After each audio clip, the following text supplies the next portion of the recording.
My heart aches, and a drowsy numbness pains my sense as though of hemlock I had drunk, or emptied some dull opiate to the drains. 1 minute passed, and Lethe woods had sunk. 'Tis not through envy of thy happy lot, but being too happy in thine happiness, that thou, light-winged dryad of the trees, in some melodious plot of beech and green, and shadows numberless, singest of summer in full-throated ease. Oh, for a draught of vintage that hath been cooled a long age in the deep-delved earth, tasting of flora and the country green, dance and Provençal song and sunburnt mirth. Oh, for a beaker of the warm south, full of the true, the blushful hippocrene, with beaded bubbles winking at the brim, and purple-stained mouth, that I might drink and leave the world unseen, and with thee fade away into the forest dim, fade far away, dissolve, and quite forget what thou amongst the leaves hast never known, the weariness, the fever, and the fret, here where men sit and hear each other groan, where palsy shakes a few sad last grey hairs, where youth grows pale and spectre thin and dies, where but to think is to be full of sorrow and leaden-eyed despairs, where beauty cannot keep her lustrous eyes, or new love pine at them beyond tomorrow. Away, away, for I will fly to thee, not charioted by Bacchus and his parts, but on the viewless wings of poesy, though the dull brain perplexes and retards. Already with thee, tender is the night, and happily the queen moon is on her throne, clustered around by all her starry fays. But here there is no light, save from what heaven is with the breezes blown through verdurous glooms and winding mossy ways. I cannot see what flowers are at my feet, nor what soft incense hangs upon the boughs, but an embalmed darkness guess each sweet wherewith the seasonable month endows.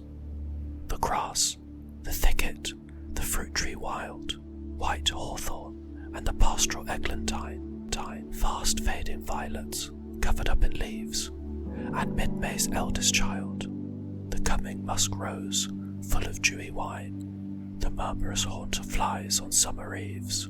Darkling I listen, and for many a time I have been half in love with easeful death, called him soft names in many a mused rhyme, to take into the air my quiet breath. Now more than ever seems it rich to die, to cease upon the midnight with no pain, while thou art pouring forth thy soul abroad in such an ecstasy. Still wouldst thou sing, and I have ears in vain, to thy high requiem become a sod. Thou wast not born for death, immortal bird, no hungry generations tread thee down.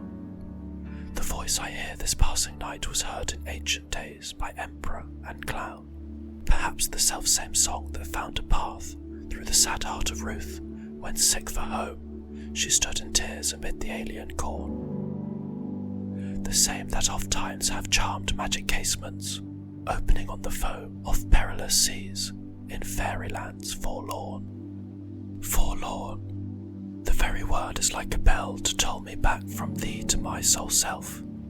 Adieu, the fancy cannot cheat so well as she is famed to do, deceiving elf. Adieu, adieu, thy plaintive anthem fades, past the near meadows, over the still stream, up the hillside, and now 'tis buried deep in the next valley glades. Was it a vision, or a waking dream? Fled is that music. Do I wake, or sleep?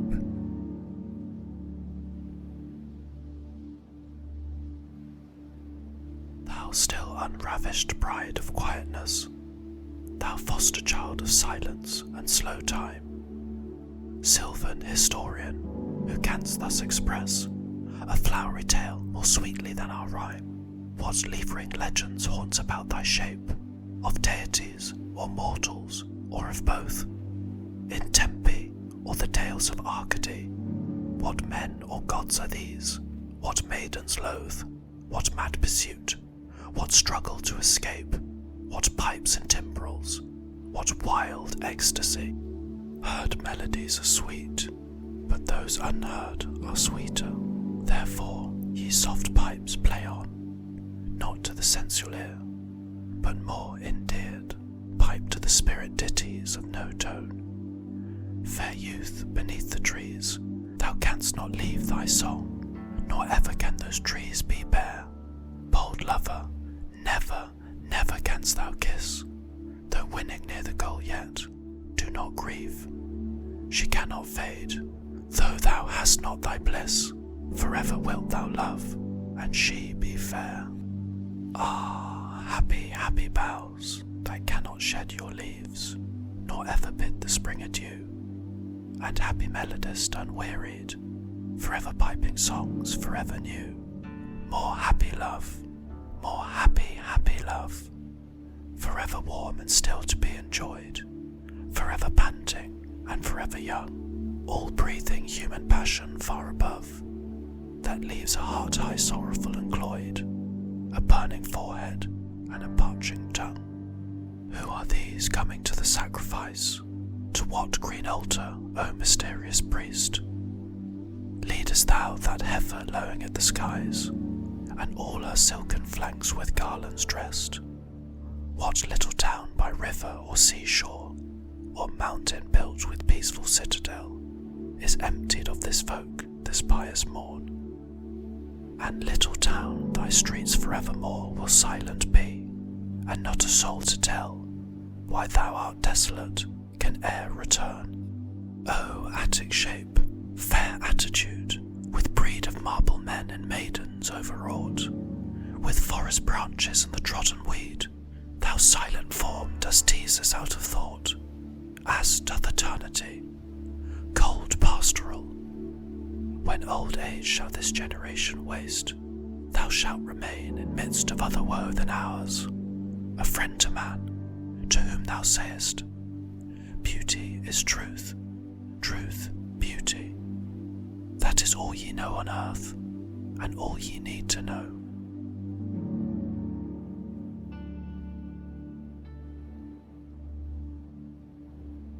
Season of mists and mellow fruitfulness, close bosom friend of the maturing sun, conspiring with him how to load and bless with fruit the vines that round the thatch eaves run, to bend with apples the mossed cottage trees, and fill all fruit with ripeness to the core, to swell the gourd and plump the hazel shells with a sweet kernel, to set budding more, and still more later flowers for the bees, until they think warm days will never cease, for summer has o'erbrimmed their clammy cells. Who hath not seen thee oft amid thy store, sometimes who seeks abroad may find thee sitting careless on a granary floor, thy hair soft lifted by the winnowing wind, or in a half-reaped furrow sound asleep, drowsed with the fume of poppies, while thy hook spares the next swathe in all its twined flowers. And sometimes like a gleaner thou dost keep, steady thy laden head across a brook, or by a cider press with patient look thou watchest the last oozings hours by hours. Where are the songs of spring? Ay, where are they? Think not of them. Thou hast thy music too, while barred clouds bloom the soft dying day, and touch the stubble plains with rosy hue. Then in a wailful choir the small gnats mourn among the river sallows, borne aloft, or sinking, as the light wind lives or dies, and full-grown lambs loud bleat from hilly bourne. Hedge crickets sing, and now with treble soft, the red-breast whistles from a garden croft, and gathering swallows twitter in the skies.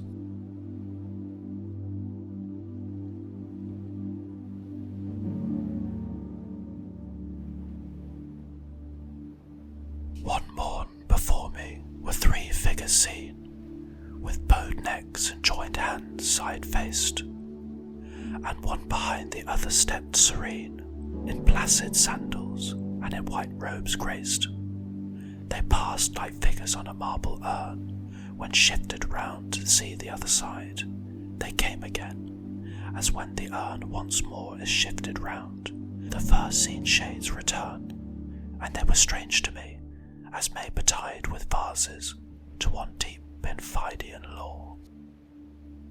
How is it, shadows, that I knew ye not? How came ye muffled in so hush a mask? Was it a silent, deep, disguised plot, to steal away and leave without a task my idle days? Ripe was the drowsy hour, the blissful cloud of summer indolence benumbed my eyes, my pulse grew less and less, pain had no sting, and pleasure's wreath no flower. Oh, why did ye not melt, and leave my sense unhaunted quite all of but nothingness? A third time passed they by, and passing turned, each one of the face a moment whiles to me, then faded, and to follow them I burned, and ached for wings, because I knew the three. The first was a fair maid, and love her name. The second was ambition, pale of cheek, and ever watchful with fatigued eye. The last, whom I love more, the more of blame is heaped upon her, maiden most unmeek, I knew to be my demon, Posy. They faded, and forsooth, I wanted wings. O folly, what is love, and where is it? And for that poor ambition, it springs from a man's little heart's short fever fit, for Posy. No, she has not a joy, at least for me, so sweet as drowsy noons, and evenings steeped in honeyed indolence. Oh, for an age so sheltered from annoy, that I may never know how change the moons, or hear the voice of busy common sense. And once more came they by. Alas, wherefore? My sleep had been embroidered with dim dreams, my soul had been a lawn besprinkled o'er with flowers and stirring shades and baffled beams. This morn was clouded, but no shower fell, though in her lids hung the sweet tears of May. The open casement pressed a new-leaved vine, let in the budding warmth and throstles lay. O shadows, 'twas a time to bid farewell. Upon your skirts had fallen no tears of mine. So ye three ghosts, adieu. Ye cannot raise my head cold-bedded in the flowery grass, for I would not be dieted with praise, a pet lamb in a sentimental farce. Fade softly from my eyes, and be once more in mask-like figures on the dreamy urn. Farewell, I yet have visions for the night, and for the day faint visions there is store. Vanish, ye phantoms, from my idle sight, into the clouds, and never more return.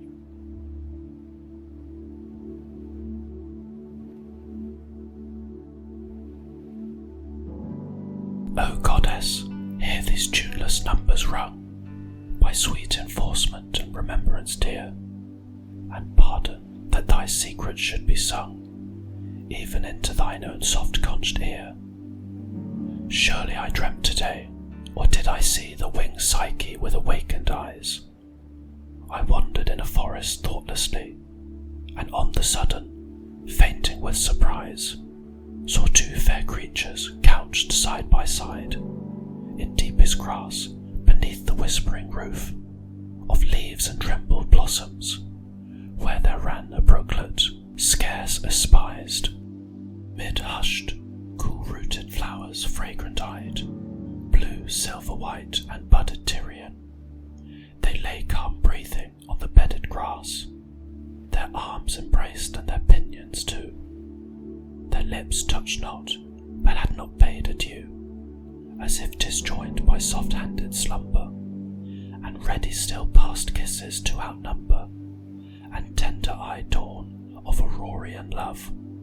The winged boy I knew, but who wast thou, O happy, happy dove, his Psyche true?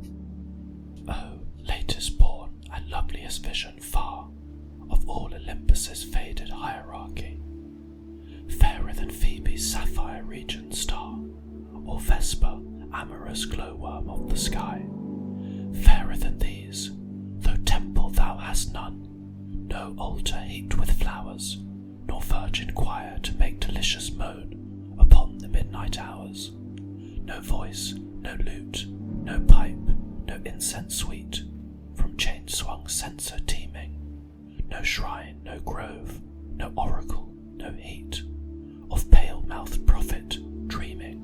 O brightest, though too late for antique vows, too late for the fond believing lyre, when holy were the haunted forest boughs, holy the air, the water, and the fire, yet even in these days so far retired, from happy pieties the lucent fans, fluttering among the faint Olympians, I see, I sing, by my own eyes inspired.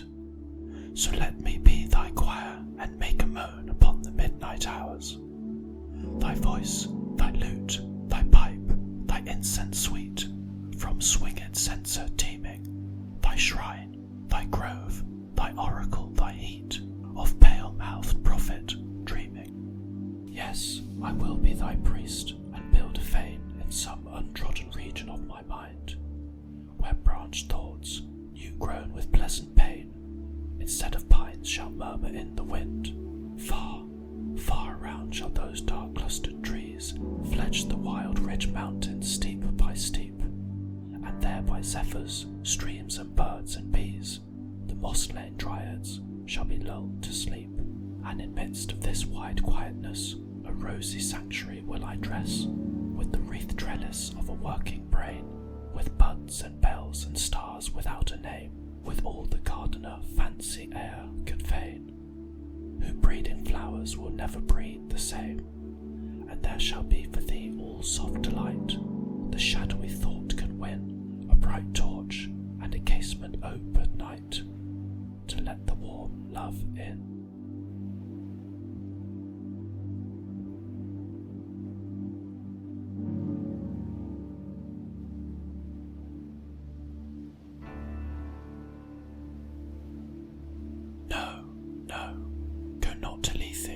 Neither twist wolf's bane tight-rooted for his poisonous wine, nor suffer thy pale forehead to be kissed by nightshade, ruby grape, or Proserpine. Make not your rosary of yew berries, nor let the beetle nor the death moth be your mournful Psyche, nor the downy owl a partner in your sorrow's mysteries, for shade to shade will come too drowsily, and drown the wakeful anguish of the soul. But when the melancholy fit shall fall, sudden from heaven like a weeping cloud, that fosters the droop-headed flowers all, and hides the green hill in an April shroud, then glut thy sorrow on a morning rose, or on the rainbow of the salt sand wave, or on the wealth of glowed peonies, or if thy mistress some rich anger shows, imprison her soft hand, and let her rave, and feed deep upon her peerless eyes. She dwells with beauty, beauty that must die, and joy, whose hand is ever at his lips bidding adieu, and aching pleasure nigh, turning to poison while the bee-mouth sips. I, in the very temple of delight, veiled melancholy has her sovereign shrine, though seen of none save him whose strenuous tongue can burst joy's grape against his palate fine. His soul shall taste the sadness of her might, and be among her cloudy trophies hung. Welcome to Canned History ASMR. If you enjoyed this video and would like to see more like it, then like and subscribe.